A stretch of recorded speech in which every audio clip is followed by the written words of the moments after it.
Argentina Latin আমেরিকার দ্বিতীয় ও বিশ্বের অষ্টম বৃহত্তম রাষ্ট্র।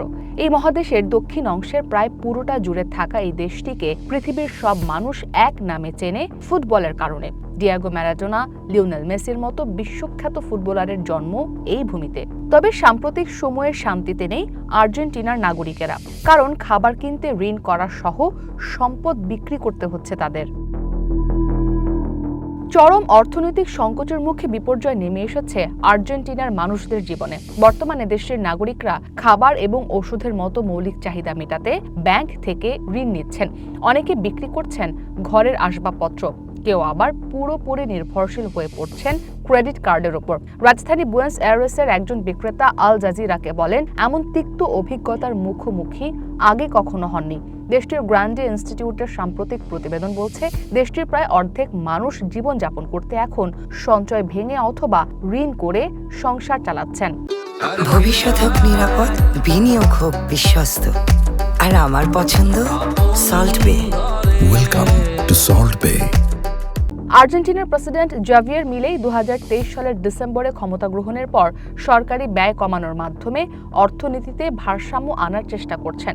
আন্তর্জাতিক মুদ্রা তহবিল IMF 2026 ও 2027 সালে আর্জেন্টিনার অর্থনৈতিক প্রবৃদ্ধির সম্ভাবনা দেখলেও মাঠ পর্যায়ের চিত্র একদমই ভিন্ন।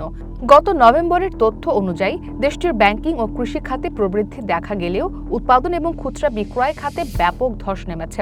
মানুষের খাদ্যদ্রব্য কেনার পরিমাণ কমেছে 12.5%। বিশেষ করে বিদ্যুৎ ও জ্বালানির দাম মুদ্রাস্ফীতির হারের চেয়েও বহুগুণ বৃদ্ধি পাওয়ায় সাধারণ মানুষের ক্রয় ক্ষমতা ভয়াবহ আকারে হ্রাস পেয়েছে।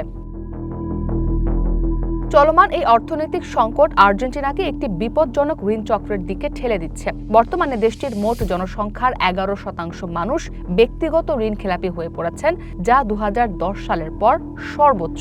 এর মধ্যে অনেকে ব্যাংক থেকে ঋণ না পেয়ে অনানুষ্ঠানিক বা চড়া সুদের ঋণদাতার দ্বারস্থ হচ্ছেন। এমন অবস্থায় সংকট সামলাতে দেশটির অনেকেই পরিবার বা সহকর্মীদের সঙ্গে মিলে পাইকারি দরে পণ্য কিনছেন, পাশাপাশি ক্রেডিট কার্ডের ন্যূনতম পাওনা পরিশোধ করে দিন অতিবাহিত করছেন। আর্জেন্টিনার প্রায় অর্ধেক সুপারমার্কেটে এখন ক্রেডিট কার্ডের মাধ্যমে কেনাকাটা সম্পন্ন হচ্ছে, যা দেশটির ইতিহাসে রেকর্ড। এই পরিস্থিতিকে একটি বড় সংকট হিসেবে অভিহিত করে অর্থনীতিবিদ লুসিয়া ক্যাভালেরো বলেন, কেবল ঋণ দিয়ে বা কিস্তির সুবিধা বাড়িয়ে এই সমস্যার সমাধান সম্ভব নয়। এর জন্য প্রয়োজন কাঠামোগত পরিবর্তন এবং মজুরি বৃদ্ধি, যাতে তা নিত্যপণ্যের দামের সঙ্গে সামঞ্জস্যপূর্ণ হয়।